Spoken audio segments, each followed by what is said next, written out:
ঝড় উঠেছে আমাদের এখানে, দেখো সব উঠছে, উড়ে যাচ্ছে, আর এখানে দেখছে ঝড়। বাবা বাবা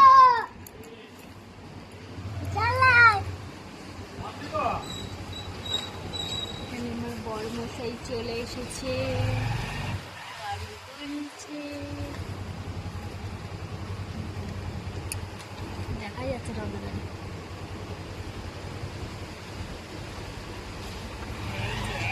এই যে দেখা যাচ্ছে, ভালো সময় চলে এসছে, বৃষ্টি হয়নি এখনো, ওয়েদারটা পুরো ঠান্ডা ঠান্ডা কুল কুল।